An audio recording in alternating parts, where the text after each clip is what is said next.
you had a DUI. The DUI was actually sort of a blessing in disguise. People would ask me, that who own buildings, when you come off and do your own thing, call me. But I was always scared. I don't think that's for me. I don't know if I could do it. I woke up in a hospital gown in the county. The whole time I'm sitting there, I'm like, what happened? I'm trying to make phone calls. So finally, one of the officers came in and he's like, oh yeah, you got here, you're in here for a DUI. You crashed the pole, you wrecked, this is the car. And I actually try to keep working for the company. I drive cautiously, but I guess, companies have insurance. They run license numbers and stuff like that. And they found out that I had a DUI. And they said, listen, we got to terminate your employment. Oh man, what am I gonna do? Like, this is how I feed my family. This is how I pay for bills and stuff like that. And I already had a small client base. It's interesting, as I study success, there's patterns. And one of those patterns and similarities is looking at challenges as an opportunity. How did you cultivate that mindset? I mean, it's Today we have the founder of ShieldEX, Pest and Animal Control. He's been in business for 12 years. He turned the loss of a job and adversities in life to opportunities in life. And now he's running a successful business and taking it to a whole nother level, serving the community. Please welcome Sammy. Peace and power. Absolutely. Thank you for having me. Honor to be here. Absolutely, man. Honor. Question. So many businesses, bro, fail within the first year to 3 years. And you've been operating for over a decade. How did you manage those challenges in the beginning and in the present moment with the industry up and down, everything? Challenges is the key word. Challenges is the key word. It hasn't been easy, but I think just the perseverance, the former military mentality of hard charging, never give up, keep going. I've had them ups and downs. I've lost accounts and had to start from zero. And, and had times where I was like, do I go back and start a 9 to 5? Do I, should I go punch a clock again? Do I do that? But then again, like, no, or do I give up? Like, but I don't want to give up. I've never been, a quitter. I always saw a challenge as something to, to take on, like, not just to see it as something to fall back on and get depressed and sit on it, but like just something to use it as fuel to keep going forward. Like, and so far, thank God it's worked out. Like, I've had plenty of times where I just wanted to give it up and quit and F that, I'm gonna go get a 9 to 5. This is too stressful, trying to maintain accounts and keep clients and pay bills and have to keep money generating to come in. But, as I kept the positive things, I just, work came in and stuff kept flowing and it just kept me going. Yeah, it's interesting as I study success, and I realize that there's patterns, similarities. And one of those patterns and similarities is looking at challenges as an opportunity. And I see that you have that as well. How did you cultivate that mindset? Well, I mean, it's I don't know if I grew up with it, having challenges as a kid or going through stuff, it's just something, I don't know. Maybe I was built with it. My motor, the way my motor was built, like I can't stop. Like I don't sit still. Like, and it's just to keep going forward. I appreciate you being vulnerable with everything, because the intention of our podcast is to highlight the realness of what it takes to be successful.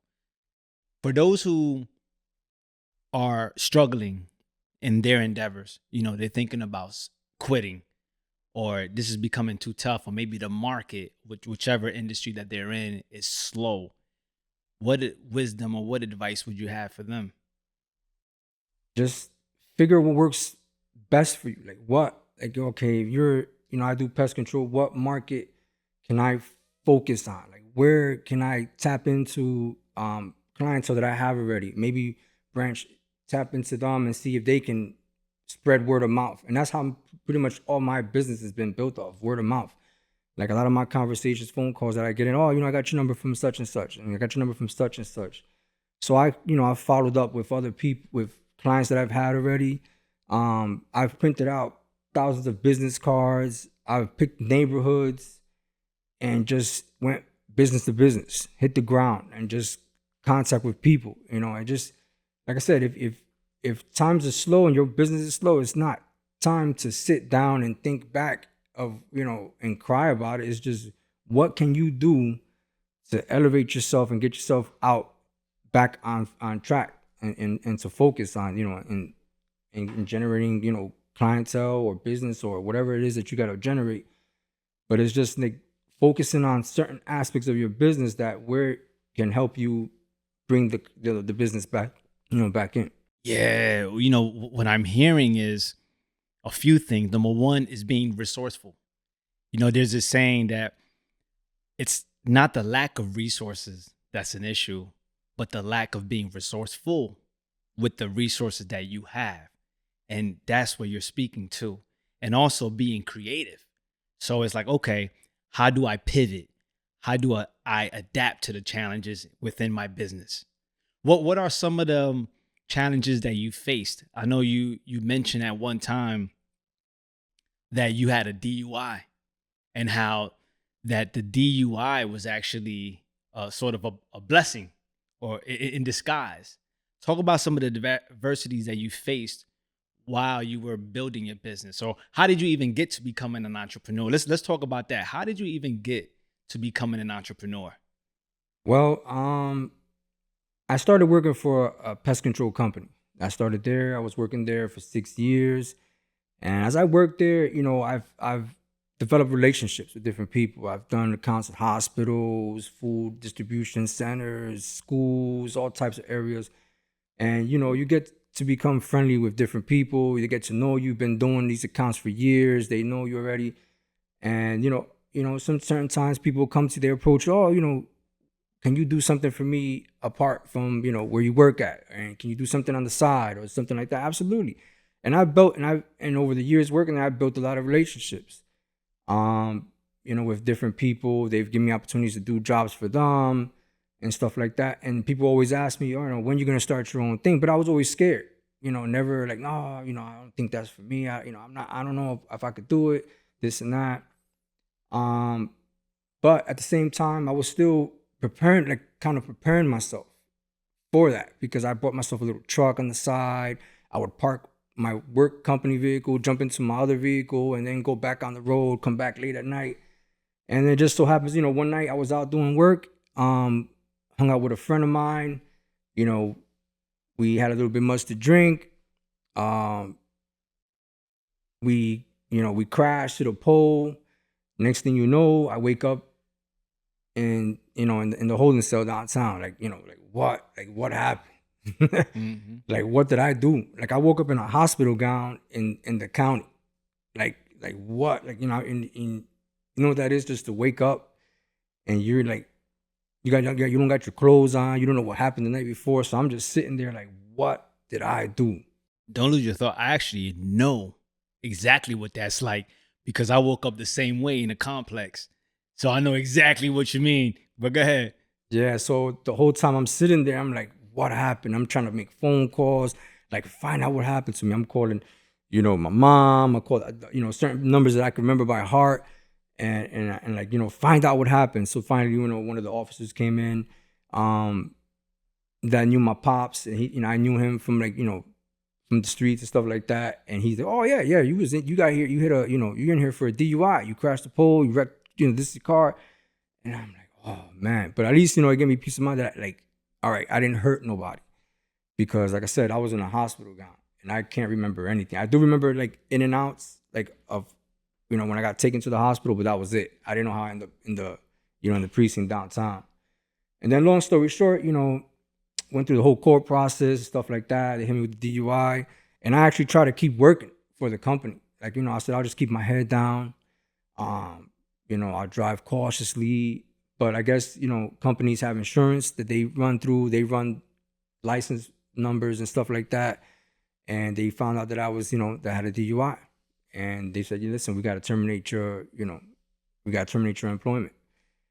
And I was like, oh man, what am I going to do? Like, this is how I feed my family. This is how I pay for bills and stuff like that. But again, I had to tap in, and I already had a small client base of people that would do work for me. And people would ask me, that who own buildings, oh, when you come off and do your own thing, call me. Holler at me, and we'll give you the work, because we like how you do your business. We like how you work and stuff like that. So I already had the little side truck, and I just took that opportunity to, I was like, all right, I can't stress about this. I gotta keep it moving. I gotta keep the ball rolling. I gotta keep, even though it hurt my pockets and it hurt my record and insurance, and it cost thousands. Like, we're talking over 10 grand just to get over all that stuff. And I just had to, keep it going. Yeah, man, that's such an amazing story.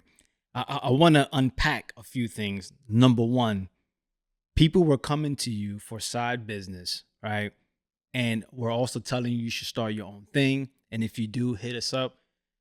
So you must have been the type of person that worked in a supreme way, like, and offered supreme service.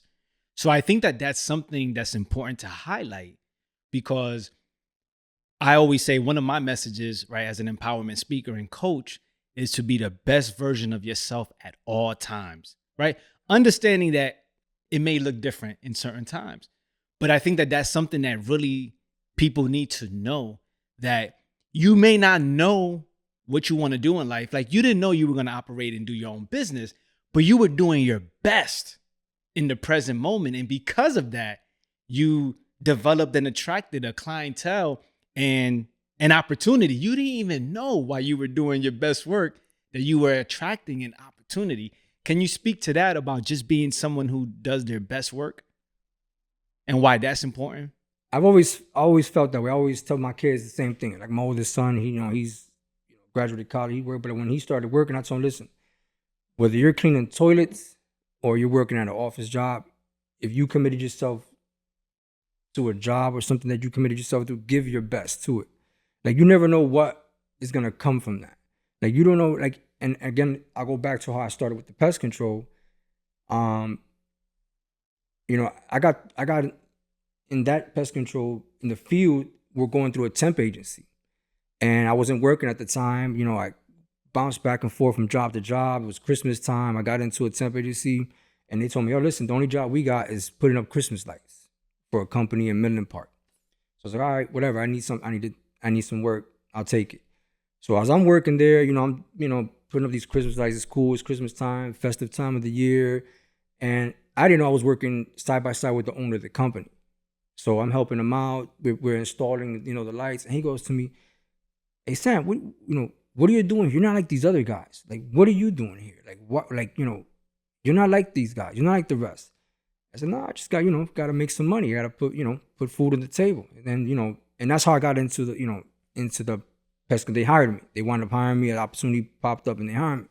But back to your question, like I said, whether you're cleaning toilets or whatever it is that you're working at behind the desk, you got to give your 100%. Like, you just can't half-ass jobs. You got to give it your best. You never know who's looking at you, or who's gonna see your work, or who's gonna, like, oh, this guy, he did a pretty good job. I like how he works. I like how he talks, how he speaks. He's different. What you gotta kind of separate yourself from from the rest. Yeah, it sounds like you're a man with high standards in everything that you do. Does that sound about right? I try to. I try to keep, I love how people perceive how like, especially with work. You're doing a job for someone. Like, again, I did a job for you. I don't know. You might have 2, 3, 4 other houses. I picked up clients from one of your tenants from that house that you did. Right. He wound up buying a house, and he called me years later. I did your job, your house years ago, and I had the tenant there liked how I did the work. He winds up calling me, 4 or 5 years later.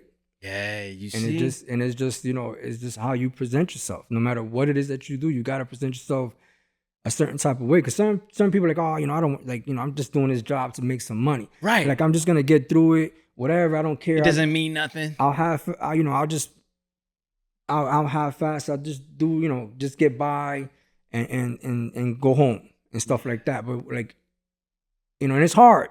And it's some certain jobs will make you feel that way.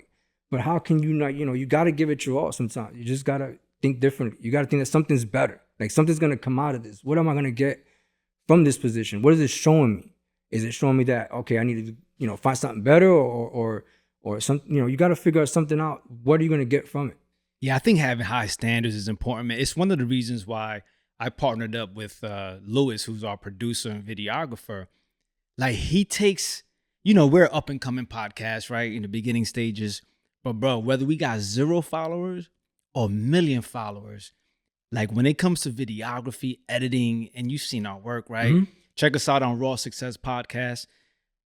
Just his levels of standards. Like it could be something, a little thing that most people won't even notice. He's like, nah, I'm starting over. I'm re-uploading. I'm deleting that. And that's one thing, even me as his partner, that I appreciate about him. I think in the real world, man, when people who really care and really want to be successful, we want those type of people around us, people with high standards and that are not afraid to put the work in. You know, and and for me, it's a representation of who you are, because it's true. If somebody asks me they have a pest control issue, Sammy all day. I don't even gotta think about it. I have an electrician. His name is Patrick. Shout out to Patrick, Jamaican Patrick. Bro, this electrician is thorough, bro. Does a thorough job. He's clean. He communicates great. Bro, like to me, my name is important. Absolutely. So if I refer somebody, like I'll give you a heads up, like, yo, I'm not sure, but this is the only person I know. But if I'm solid, like for example, somebody needs a pencil, Sammy. I don't need no introduction, no nothing. Just say his name. You know what I'm saying? Like my man Patrick. You need an electrician? Patrick. Easy. And so I think that that's important when we're in terms of success and everything that we do. And I also live by saying that how you do one thing is how you do everything, because I believe that everything reflects everything. It's like, you know, how you practice is how you're going to play. Right. You know, you're a martial artist, right? So we say, you know, like train how you fight, because when you fight, that's how you're going to fight. Yeah. You know what I mean? How you've been training. So none of that, like obviously we're sparring, right? We're not going to go 100%. We don't want to hurt each other. But for the most part, like, yeah, keep your hands up. Like, don't be slacking, because you're going to develop bad habits. So, and to me, when you're operating on that level of integrity and work ethic, it becomes who you are because it's a habit. You were hanging up Christmas lights, bro. Yeah. You know what I mean? And it's just funny. Like I said, people are like, how did you get into pest control? Like people always ask, like, you know, how did you get into that business? 'Cause that's not something that, you know, a lot of people want to do. It's a unique thing. And I didn't want, like, it's not something that I wanted to do. It's just, I kind of fell into it. Like I've always had a feeling that I was going to be in charge of something or own the business or work. Cause, you know, I've had a lot of jobs. Like, you know, I'm always tell my wife, you know, and she goes, oh, how many jobs? You have so many jobs and this and that. Now, yeah, you know, I'm you know, what's the saying? I'm a master, a jack of all trades, a master of none. So like, I'm that guy. I've done everything. Like, you know, I've done so many jobs and I've never felt like there's something more. Like, there's something more out there. I can't sit still. I can't, like, there's something else out there for me. And I've had good jobs. I have consulting jobs. I have with consulting firms, marketing firms. I've done everything. And like even one point I even hung off the side of a truck because I said I was going through a period where I didn't have no work and I was going through temp agencies and stuff like that. But again, like, you know, it's just that you gotta have that fire, that drive. Your motor it can't sit still. Well, and I'm glad you highlighted that. Thank you for that. Because so you've been successful at your business, going through ups and downs, no doubt, for over a decade, as we mentioned earlier. But it's not necessarily your passion, right? Or it's not something that you said to myself, like, this is my purpose in life. Yet you're still doing a great job. You're successful at it, and you had the experience. So speak about that, because I feel like a lot of people, they don't take action because they're not motivated, or it's not my purpose, or it's not. And I get it, right? If you do find something that's your purpose, get it. But you got to stay active, because the way I see it is like you might stumble upon your purpose. So how do you maintain that level of consistency, even though it's not your passion or your purpose? I love working with people. In my field, I solve problems. Like, people call me, I got this problem in my house, and I kind of enjoy going there. It's like I'm like a pet detective, if you want to say. So I'll go there and I'll figure out what's going on in your situation, and I communicate with people. I help them out. They're happy with the service I get. It's just I guess I'm a people person, and it's just working with people, and helping them out and solve an issue. Like I said, it's not something that I chose to do, the field of pest control, but I did want to work for myself, freedom of working for myself and owning my own business and helping people and working with people. And every day is something different. I don't get to, I'm not punching the clock and sitting behind a desk. Nothing wrong with that, with everybody who has those type of jobs, but every day is a different scenario for me. It's not like an adventure. Yeah, it is. It's not, every day.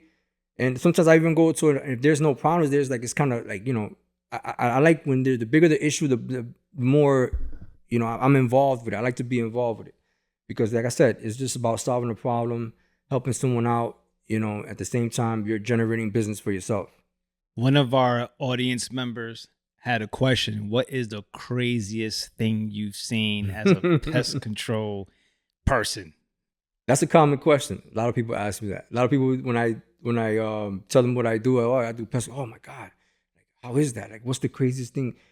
And I can honestly say the craziest thing I've seen is people. People. It's just the conditions that people that they live in. Sometimes it's a little wild.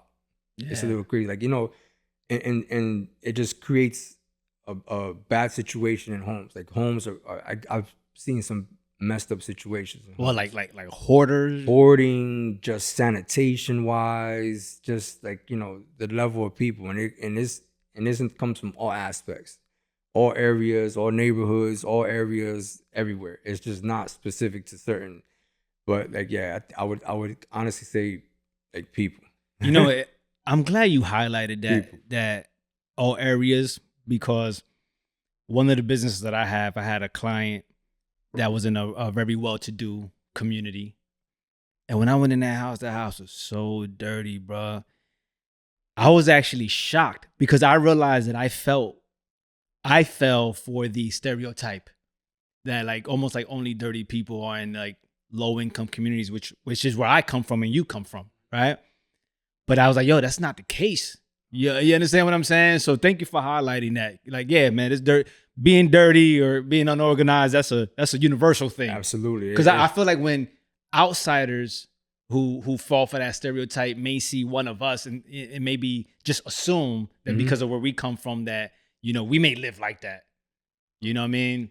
Nah, but honestly, I would say people and how their conditions and how they maintain their living environments, stuff like that. That's like kind of the worst. Yeah. That's interesting, man. I thought you were about to say like, yo, seeing a rat that was like 3 feet big. Something like that. Nah, it's the people. Yeah, it's definitely that's the craziest thing. It's definitely the people. Like I said, I've seen bad infestations and stuff like that, but it's the people that tolerate these conditions and are okay with those conditions sometimes. And it's bad. And then even homeowners who have sometimes their tenants in these kind of situations like that as well too. Yeah. You mentioned earlier that you were afraid to start your own business. Mm-hmm. Yet you were still taking action. So when you were saying that and I was listening, I was like, wow, feel the fear and do it anyway. Like that's a common quote that people say. Were you conscious of that while you were feeling the fear, but you still had your own truck? That's the first question. Like, were you conscious of doing that, or was it sort of just happening? And what did you fear? The fear was just like as anything, like you're starting with something new. Like, you're starting something that you're not used to. Like everybody gets comfortable going to work and just, okay, yeah, you guys do this, doing a 9 to 5 and just do what you got to do, punch out and go home. Like people are comfortable. And like I said, if that's there's nothing wrong with that either. Everybody can be successful in that way on their own as well. But like, it's just, I had, it was in my back of my mind, like I could generate more. Like I could see the money that I can make more money. Like I'm making this on a weekly basis when I can make the same, I was doing the same thing. I could make it a week paycheck, just doing one job. So I'm like, but then again, like, how can I keep that going? Like this is, that's just one job. Like, how can I get more of that? It was there, like I wanted to start it, but the fear of just actually, having to generate the income for myself. That's on a where it's consistent at. basis. Yeah, to have it consistently. And that's where the fear lied. But and it just took an unfortunate event to almost like force you. Yeah, here, get started. But I was already like one foot in the door, kind of trying to start it. But then like I just needed that push to get in there and get it done. Like I said, it was an unfortunate situation that happened that got me started into it. But in a way, it's kind of a blessing. Maybe, I don't know if you could say that, because a lot of things I've learned from that and how it got me in there. Yeah, that's interesting, man. It seems like, again, right, studying success, there's so many stories like that where people go through things and then somehow at the end it makes sense, or they realize that it was sort of like a school of hard knocks. Yeah. Like they had to go through that to learn certain lessons. And I'm hearing that here. What has been your biggest lesson throughout all of this? Biggest lesson through all that is just keep pushing forward, man. Just keep going. Like, keep looking for more opportunities to get more. Like, I want to mention, like, when you called me to do this, to come on board here, and I'm like, like success.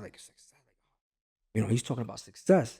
Like, where do I associate with success? But then again, I think about, but I have my own business. I generate my own income. I that is success. I have, I provide for my family. I got health, and I'm a father to my kids and stuff like that. So, I am successful. I ain't got where I want to be, because, and that's what keeps me going is, the hunt for more, to always want to level up and become more.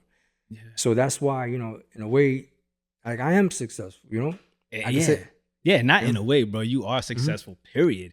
And I want you to know, bro, like I vet I do the research behind my guests. Like I didn't invite you because I know you. I didn't invite you because you have a company. No, I invited you to come on our show because you're successful. There's people that and no disrespect to no one, that have asked to be on our show, but they don't qualify. So we do have like a qualification, process. And yeah, bro, you've been in business for over 5 years, a decade. Yeah, like, bro, 11 you years, qualified to be here. You know what I mean? You have the experience, you have a story to tell, and you have the what's the word? The trail. Like you have the trail of success. Yeah. Yeah. And I've hired you, so I know that you're a legit business. Absolutely, yeah. Yeah. What's if you can say one thing that has been your biggest challenge, right, in business, what would you say that challenge is? Just, I guess, trying to maintain the clientele, like maintain the income, because that's where it all comes down to. Like, are you going to keep generating income? Like a lot of businesses start and they automatically think, oh, I'm going to be successful, which you should want to have that success. But what are you going to do to maintain the success? What are you going to do to generate the income to come in?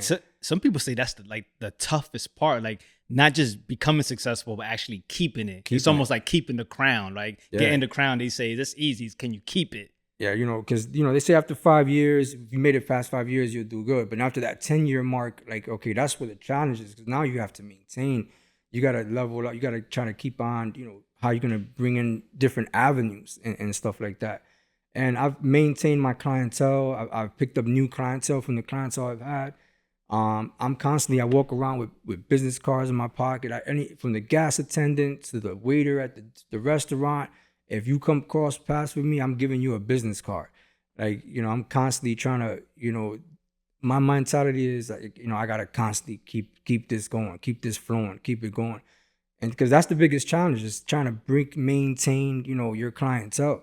Like, yeah, you can have a good week and you could sit back. Yeah, I had a good week and just sit back. Okay, but how about next week? How about next month? How about the year that's coming? Like, what are you going to do to keep, clients and generate whatever kind of business you have? How are you going to keep on generating that income, that clientele, that, whatever it is that you do, you got to keep on thinking of how you're going to bring it in. Yeah, I know family is important to you. How do you balance your mental health with work-life balance as an entrepreneur? Especially because as an entrepreneur, like you're hunting for your food. Yeah, it's hard. It ain't easy. It's not an easy thing. You get into, I have 5 kids. I have from 5 all the way up to 28. And I got kids in events. I got kids practicing Muay Thai. I got kids doing cheerleading and Muay Thai. They're going to school, and it's just trying to get that proper balance and trying to make time. Okay, I'm constantly living on a schedule, and you should know. You probably know. I have 5 children. I'm living that same life. I'm constantly living on a schedule. Okay, I try to take time off to spend time with the kids, do activities with them. At the same time, I got phone calls coming in, people calling me for work all hours of the day. Sometimes I got to put my phone down. I don't even want to deal with it. But it's just trying to create that perfect balance, because sometimes, you're trying to focus on work and at the same time, but if you focus on work, you put a pause. You got to put a pause in the family. Or if you focus on your family, now you're putting a pause on work, and which if you put a pause on work, that stops income from coming into your house, which provides for the family. So it's just kind of, you gotta create some kind of perfect balance where you can just like, it's hard, it's sad, it's not sad, but I kind of schedule everything out. Like, all right, I gotta take my kids here. I'm gonna take this day off, and I want to put in that work. And a lot of people get this misconception like, oh, you gotta grind and work 24/7 hours a day. But then, like, what happens when you're burnt out? And what happens when you're too tired to keep and you're not putting a good product out? So you got to kind of, it's just a balance of trying to keep family and business in a proper balance, and trying to make sure you keep everything. Yeah, I think that, well, what I do is my oldest is 25 and I got a 2-year-old, right? Mm-hmm. I think it's just very important to include everybody in the vision through communication. You know what I'm saying? And it's like harmony, right? You use the word balance. I like to use the word harmony. So sometimes, like, I'm not making as much money because it's just a lot of children events going on. Or sometimes I'm missing children events because I need to get this money. And I also have to prioritize myself. Mm-hmm. Because if I don't prioritize myself, nothing's getting done in an optimal way. So we have to pour into ourselves. So I think that really communicating with everyone, and also structure is so important. Like, bro, like, it's sometimes I'm so structured that it could even seem mechanical, but it's the only way that I think I'm going to survive and thrive with everything that I have going on. Yeah, structure is a big thing. Like, as far as, because I got a military experience and stuff like that. So, I kind of, structure is a big word, and it's a big thing that, same thing that I try to communicate. Like, I've got my oldest son. He's getting involved in the business. He's, I had a web page. He's trying to create me a new web page now. I bring my kids on. My daughter sits in the car. Sometimes I get her to help out with paperwork. My mom gets involved. So, it is true being resourceful with the family, getting them involved.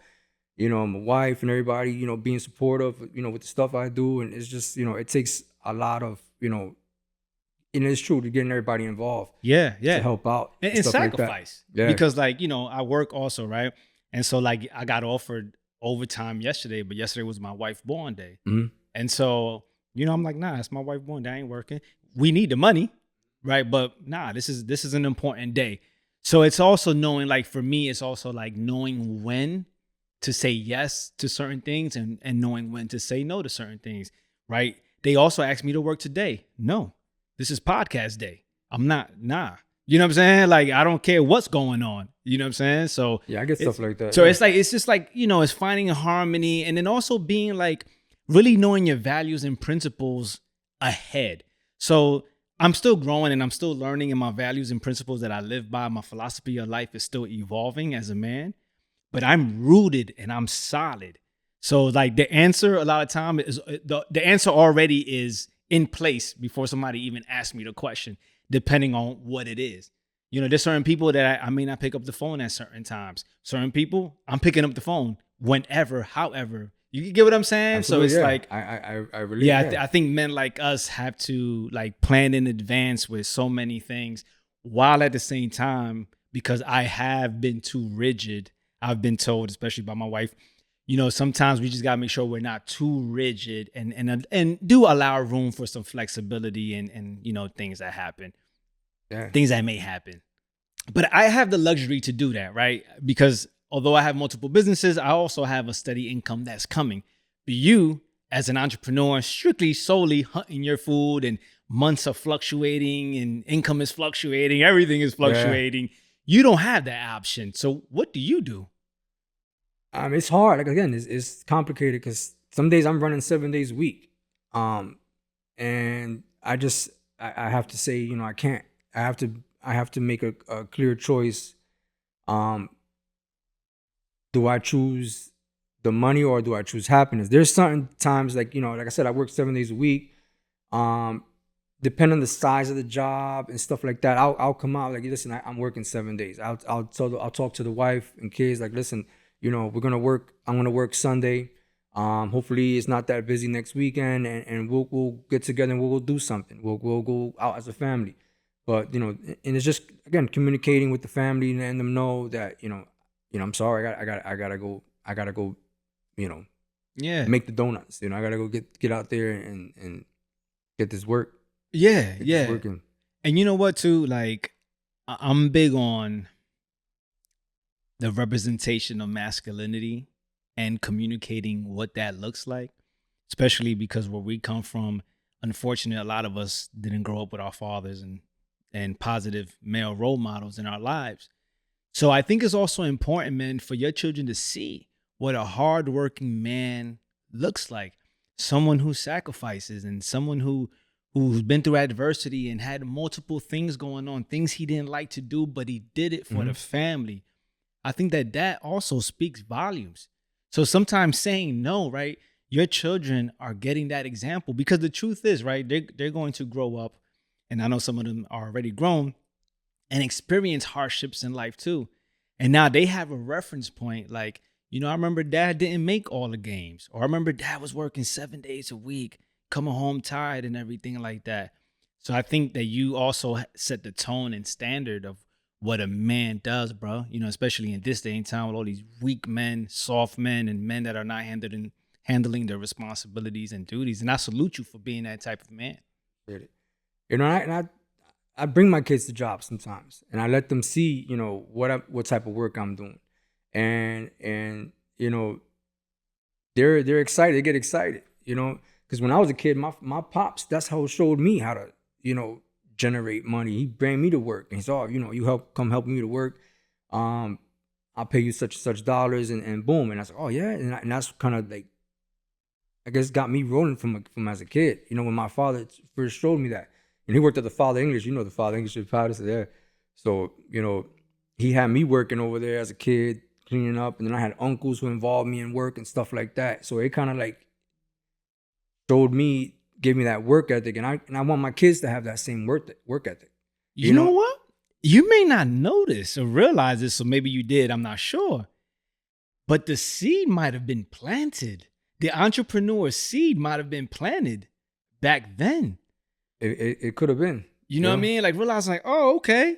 I went to work with my pops and made this amount. Yeah. Who knows? Oh, go ahead. No, I guess he just showed me that sense of value of working for your dollar, Yeah. and making, and having, that you can earn something from going out there and working and doing something. And because I didn't grow up with a lot of stuff, as a kid, but I think that was a good, value right there, that lesson. What do you think the destruction of the community, right? I believe that a major contributor to the destruction of our community is the lack of men in a household. Would you agree? I believe so. I think so. It has a lot to do with it. Um, Lack of attention, phones and the digital world and stuff like that. The hands-on, like just, going out there. Like we lose that hands-on going out there or tossing a ball or going for a walk or going for a run and stuff like that. Yeah, it's I think in some places it's missing. It's missing. I've walked into homes and seen kids placed in front of a TV or a tablet and they're just left there and the parents are off somewhere else or in a room and so it is definitely missing from kids and fathers and that Yeah, structure. yeah, definitely. How so you come from Patterson, right? We come from the same city, the hood. How did you manage not falling into some of the traps that many of us did in terms of crime and drugs and whatnot? How did you manage staying away from that? It was hard. Like I said, I'm not gonna say I came up squeaky clean. I've had my share of I've been picked up a bunch of times. I've had my mom had to come down to court with my little brothers, and I remember them running out. Oh, look at old Sammy there, coming out. Like I said, my father from the beginning when I was a kid, he brought me into work. He said, "Yeah, I'm gonna give you a couple of dollars. You come help me with work," and he did that frequently. I had uncles who looked out for me, who come work. I'm gonna throw you some money. You come work with. So like I said, it gave me that work ethic. I was a knucklehead. I chilled in the streets and hung around different blocks and different areas and did little stupid crimes here and there and stuff like that. But it was just I don't know what kept me from not detouring and getting into bigger other stuff. Trust me, I've had opportunities, people and come here, come through, put you on stuff like that. But I've always had a job. I've always had made money and always earned an income. So like I said, I did my little things here and there. Stuck and moved, made a little couple money dollars here and got out. But that was it. Just I guess thank God I didn't get involved in a lot of things. And I had people who looked out for me and kind of kept me, kept my head up, kept Yeah. me straight on on a different path. Now I know you mentioned you went to the military. Mm-hmm. How was that experience for you? It's a change. Change that you come from you know, and Patterson's like the school of hard knocks. Like you learn different things and you learn fast and you learn all types of stuff. And I kind of went into the military to get out of trouble, to get away from stuff. And people tell me, "Yo, why are you gonna go to the military?" Because I just need a change. I need something different. And I think a lot of people that are born and raised in Patterson, some people don't even leave, don't even go nowhere. They don't even see something, a different how people live in a different area or a different state, a different town, and stuff like that. And when I entered the military, I just saw all types of people, different from all over the country and stuff like that. And it was a different experience, just meeting different people, and just that military that in your face and get it done and there's no give up, don't quit and stuff like that. And I think that's what I kind of carried over into when I got out. But it was different. It was definitely it was changed. It changed. I won't regret ever not going into the military because even though I only did my 4 years and got out, but it was definitely a life-changing experience. Did you experience any like prejudice or racism in any Oh, way? absolutely. Yeah, there's definitely people like, "Oh, where you from, Pat?" Like, "I'm from New Jersey." "Oh, what part? Are you from Newark, the crime capital of the world?" I said, "No, Patterson, which is right next to it." I always responded with sarcasm. People come and say something slick to me. I always gotta, have a way to come back, tactfully and respond to you. But yeah, there's a lot of it. Yeah, there is definitely. Yeah, Yeah. they stereotype a lot. How do you prioritize yourself or what I mean your own mental health and one of like some of the things that I do, for example, I meditate every day, I take walks on my own, disconnect my phone, all of that, and just let my mind be. What do you do to ensure that you don't get burnt out? I just try to, like I said, sometimes I have like a little schedule. I try to, I get up in the morning, I try to get a workout in. Maybe I can get, some time to yourself. I try to get a workout in. Maybe I read a couple minutes of chapter or two. I'll go work out, take a walk outside. I've been doing, these hikes now and stuff like that. Just trying to, because you gotta take care of yourself. You got to take care of yourself. You can't just, again, this mentality of, oh yeah, grind, work 24. You can't. It's impossible. It's impossible. You gotta have that time where you can just sit back and relax and just unload everything that comes into your everyday busy, the hustle and bustle of every day. You gotta just finding time to take, for yourself.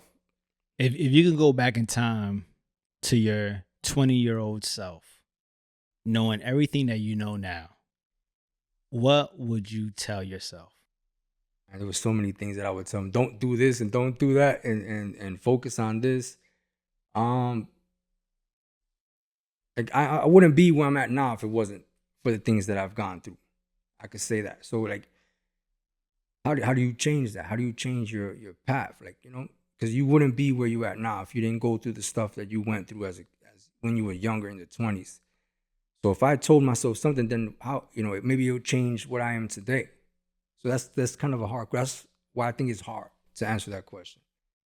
Because I don't think I would be here if I didn't go through all the things that I went through my 20s or 30s, or even, as a teenager and stuff like that. Yeah. That's important to say, because especially for the younger men, I work with a lot of younger men, and you and I are blessed to be at this stage in our lives, right? In our 40s. And so we have the time and experience where we can actually look back and say wow, that made sense. Or, I needed those lessons, right? I cultivated character because of those situations. And so I'm glad you said that, so that people know that whatever you're going through in life, remember that this is just a phase. The most important thing is to focus on the positive, turn the adversity to opportunity like my man Sammy did, and just know that one day you'll probably be looking back to say I wish, or not I wish, I'm glad that I went through all of that, because I needed to go through all of that. Yeah, stepping stones. They're just steps and levels of your life that you got to go through to better yourself, or to get into a higher part of your life. Yeah. As I start to land the plane, as I like to say, you mentioned reading. What's your favorite book? One of the books I've got right now that I've read, The Compound Effect by Darren Hardy. And it's just that book, and it just focuses on the small things that you got to do to get to the bigger things.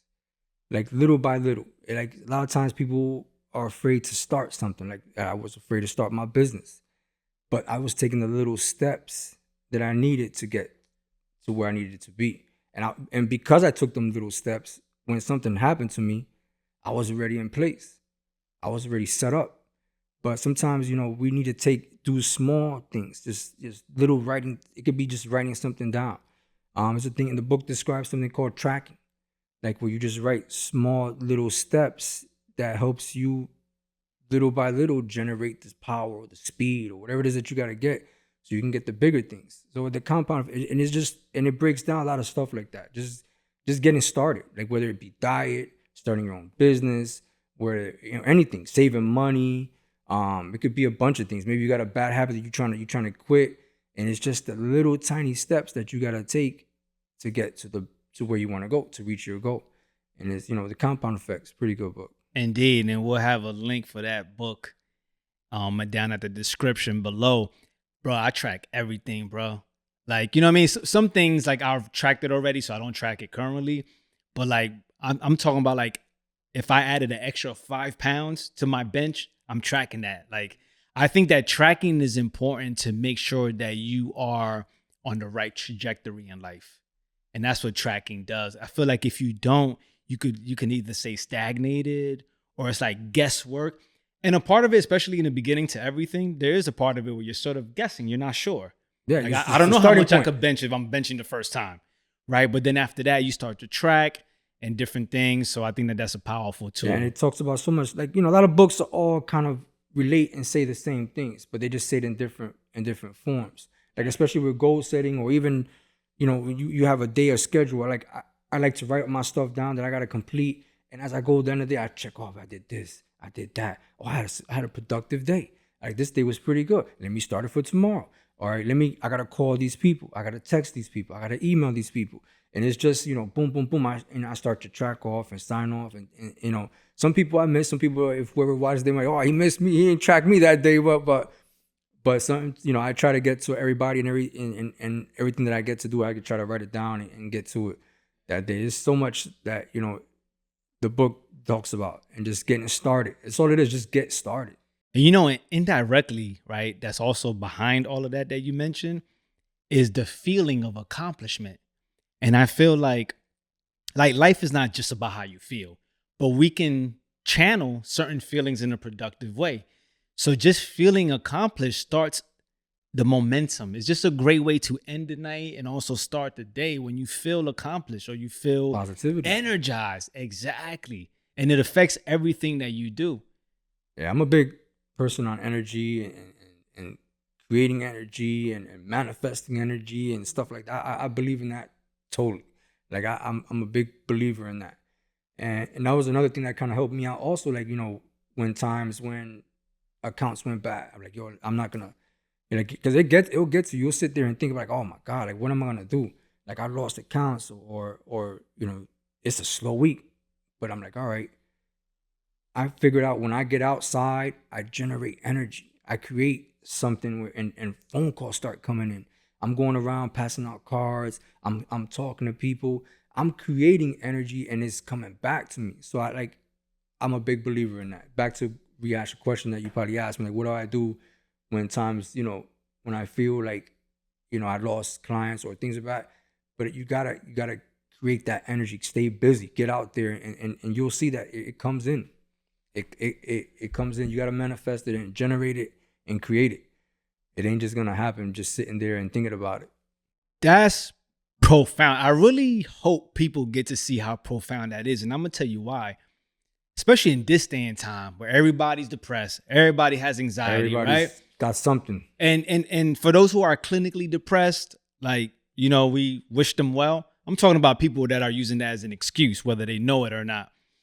They need to know that you can generate your own states of being, i.e. energy, based on your thoughts and action. You get what I'm saying? And that's what you're talking about.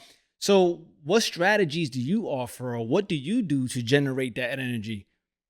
Like I said, I start to write things down. I start to think focus on my business. Who can I, you know, if I got to go out there and maybe visit a couple people, or I'll drive around and go visit some accounts or go stop in. You know, like I said, I've had a different experience with different jobs, and it's given me the confidence to walk in the door and go meet a president of a company or a CEO or a manager and walk in and ask for that person.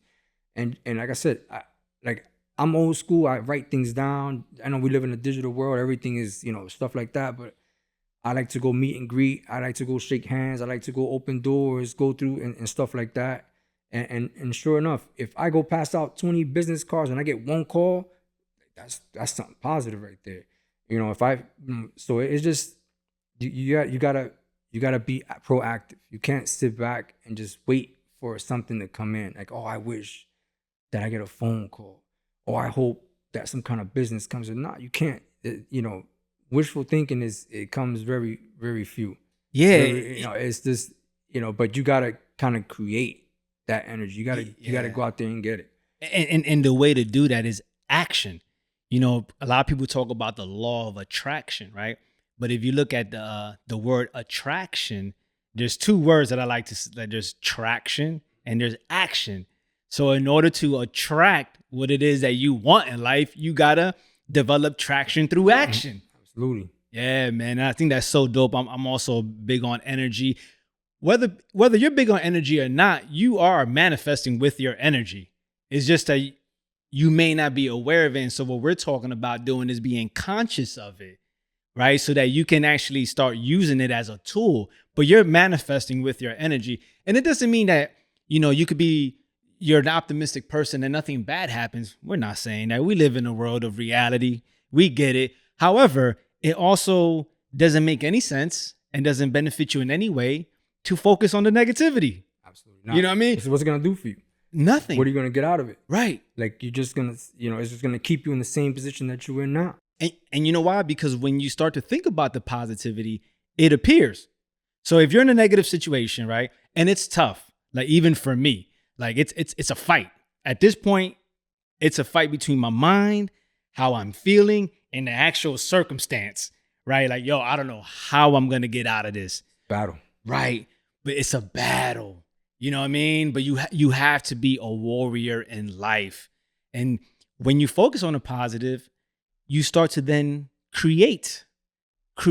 being creative. So this ain't metaphysics is a part of it, but this ain't no just metaphysics. This is actually like things that we can apply in life. Yeah, like I said, I would thought like, yo, like, when I first started, and I noticed it, like when I would sit home and I'm like, all right, it's slow today. I'll go to the gym, I'll work out, and then all right, now what? All right, you know what? I'm gonna go get dressed. I'm gonna put my clothes on. I printed shirts out. I printed cars. I put my hat on with the pest control, with ShieldEX, the business, and I'm just gonna go hit the ground. I'm gonna go out there, and I'm not gonna sit in the house. Even if I gotta go drive around and maybe scope out a couple areas, and I'll go see some buildings that say apartment for rent. I'll take a picture of that and call them and call that number. Okay, they're not looking. They're looking for somebody to come rent their apartment, but I'm gonna solicit them. Oh, do you guys have a pest control program in place that and oh yeah, send me an email.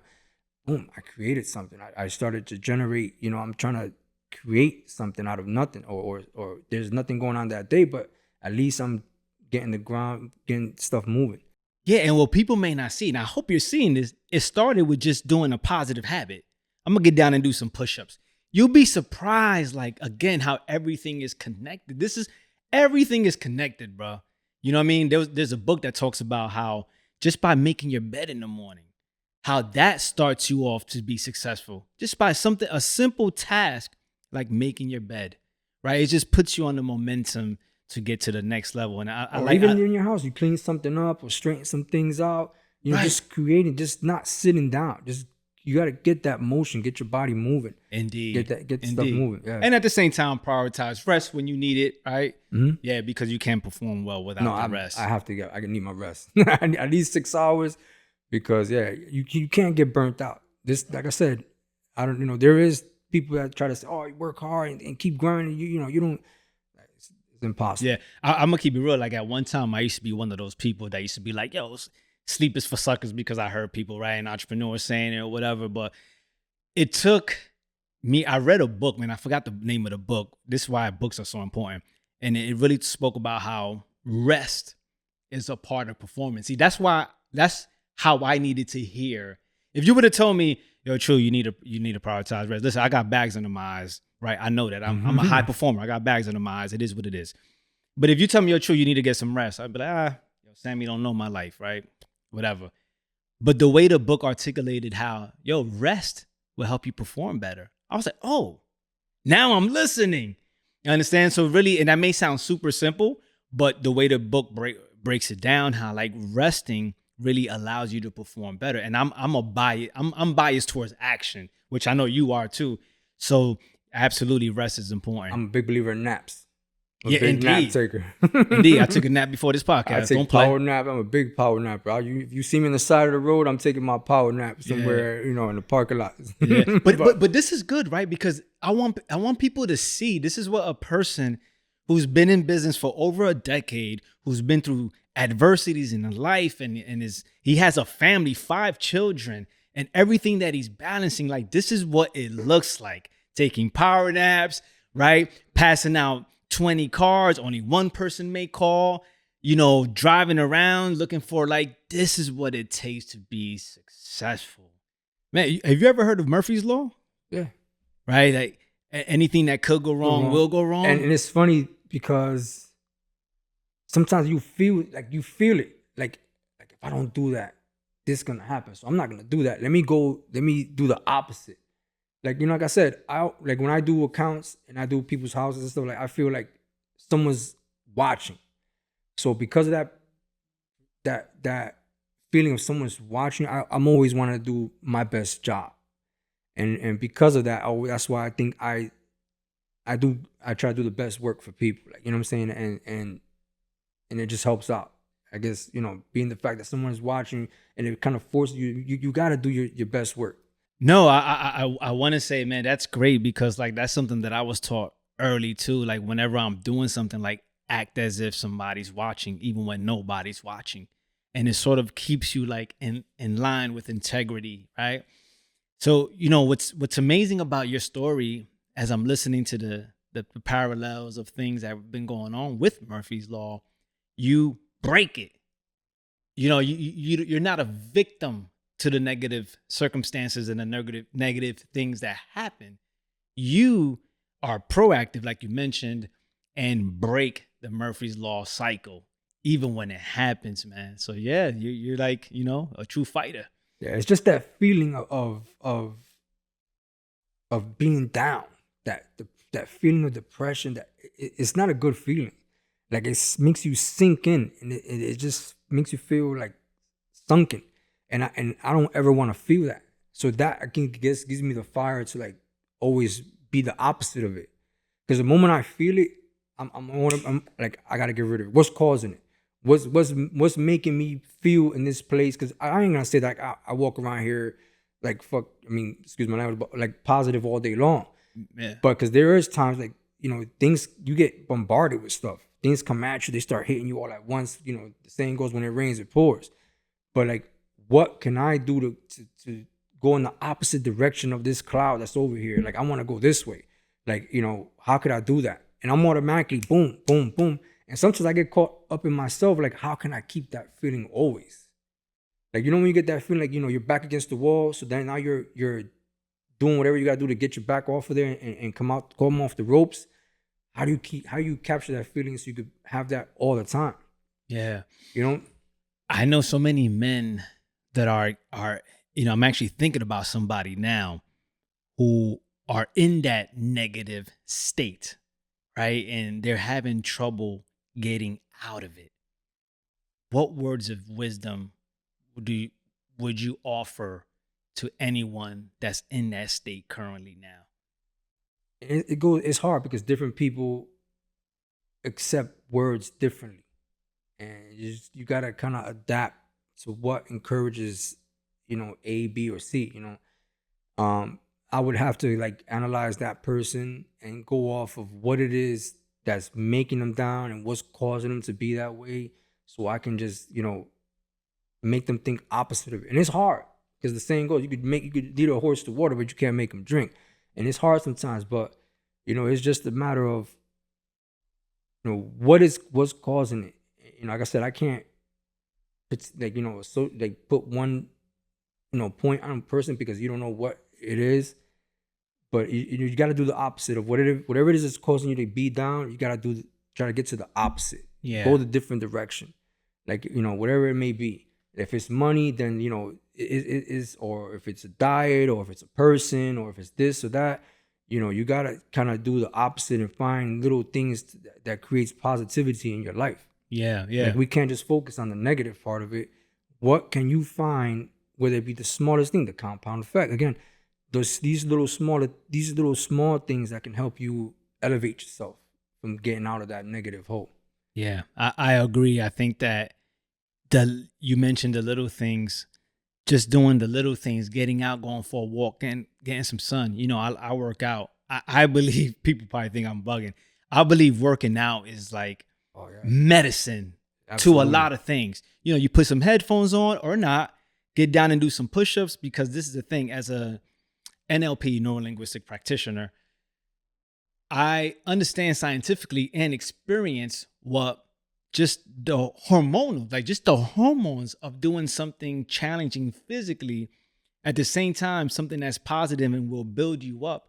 And just that alone will put you in a better state.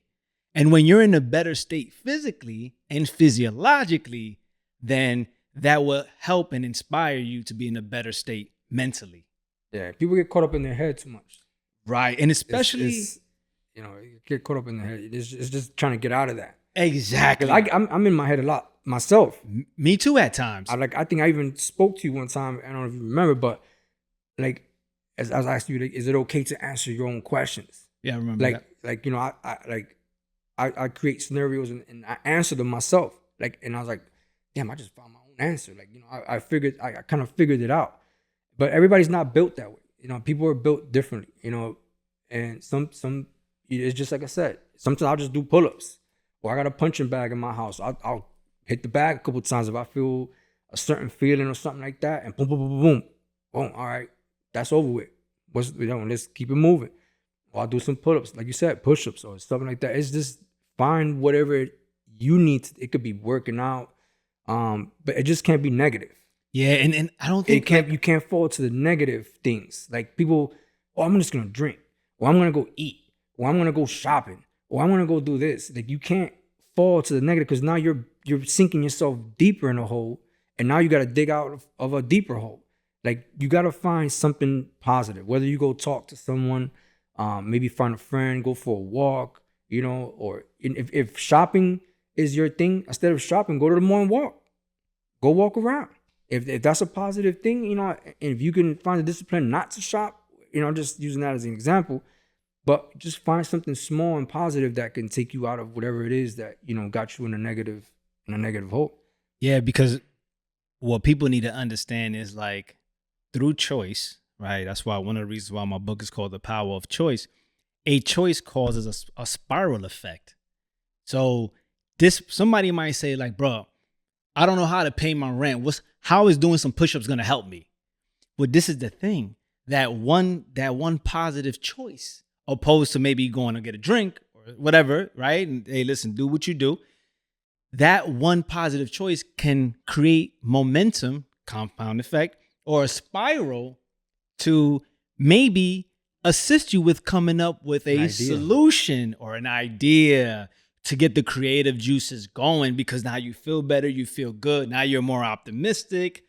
And at the end of the day, at least you're doing something positive opposed to doing something destructive with that time and energy. It creates that oxygen to your brain that to make, you know, if you're clouded with the negativity, just something positive just creates that clear-headedness and creates that oxygen to your brain to get over, you know, try to get over it little by little. It don't take a lot. You ain't got to take a leap. You can take small steps. Indeed. That's all it is. Just small steps. And something that you know of because of the many jobs that you had, like, it's also understanding that a step closer to your goal, it's better than not taking no action. So a lot of people were like, well, that's not the job that I want, or that's not the goal that I want. But if it's taking you towards the right direction, then that's something positive. You know, like that's something to be grateful for. There's things in my life right now that I'm not happy about, that I'm not satisfied about. However, it has me on the right direction. And so I'm grateful for that in the meantime, while I'm thinking about something better. And so I always use this example, something that I learned from Brazilian Jiu-Jitsu. Do you grapple at all? I haven't. Okay, you're all striking. Yeah. Got you. So sometimes in Brazilian Jiu-Jitsu, bro, you're in a horrible position. And all you can afford to do is a slightly better position. So somebody could be choking you, right? They got their arm around you, and all you could do is tuck in your chin and put your hand right here. It still sucks. You still could barely breathe, but it's a little better, and it buys you some time. You're looking at the clock. You're feeling their body to see if they make mistakes, right? Because that's Brazilian Jiu-Jitsu is all about, like taking advantage of opportunities, right? So it still sucks, but it's a little better. And sometimes in life, that's where you're at until you create another opportunity to be even in a better position. So I think that that's an aspect of success that people need to really be present to, especially the young men and women that are watching YouTube and IG and all of that. Like, I think they want to get from 0 to 1 million. And listen, all good. Yo, aim high. You can get there that fast. Yeah, even better. But right. Sometimes it takes, and I just want to add, like, I've had a lot of jobs, but every job that I've had gave me a skill that I possess now. It showed me something that I use now towards my business, from the military, From if I did a janitorial job, from any, you know, I worked in marketing, that showed me. I did sales, that showed me. Like every job that I've had put me where I'm at now. It just gave me the skills that I have now. So it's like a tool belt. And it's like a handbag, a tool bag that I carry. And I've had all these jobs in this tool bag. And all right, boom. Oh, I need to do some marketing. All right, pull in my bag. I need to do some sales. Oh, I'm not afraid. I did sales before. I went door to door. Boom. I reach in that bag. Or, you know, I needed to clean up, you know, my office space. I reach into my little janitorial part. It's just, you know, it's just every, you know, you might not be at the job that you at right now that you want, but take that job and see what you can get from it. Whatever skill, whatever, maybe you meet someone, maybe you connect with someone that later down the road that you meet somewhere with the job that you want. And oh, look, I had a good relationship with this person at this job and I didn't burn that bridge. And boom, look, he's over here or she, and now boom, they're going to get me in here. So it's just, you know, it's just, you got to be resourceful. You got to be, you know, don't burn bridges. Take every opportunity you get and make the best out of it. And that is how we become successful in life. Straight up. Oh, pretty much. I mean, it's no easy. It's a hard formula. It's not easy, but a lot of hard work and determination gets you there. I really appreciate you coming. I got one final question for you. Looking at the marathon in life, right? 100 years from now, when you have to face death, like we all do, what would you like to be remembered by as your legacy? Did it my way. That song sticks in my head. That Frank Sinatra's song, I did it my way. And I love that song. And I could say, I want to just be able to say, you know, I did it my way. I did it my way. However it came, whether hard, easy, whatever, you know, whatever I learned, or maybe I disappointed a couple people. Maybe I made some people happy. Whatever it is that I did it my way. How can they find you and hire you for your services? Yeah, you can find me on Google, ShieldEX Animal and Pest Control. On Instagram, ShieldEX.pestcontrol. And you could also shoot me an email, ShieldEX.pestcontrol@gmail.com. Yeah, I want to say it's ShieldEX, EX, not just an X. EX. All right. Anybody could figure out the hidden logo on my hat, I'll give you 10% your first service. That's right. So what you witnessed today is the real life of an entrepreneur. If you know anyone that can benefit from this powerful conversations from real story, battle tested on every level, how to turn an adversity to an opportunity in real life, share this episode with them. Tell a friend to tell a friend, subscribe. Let's get it.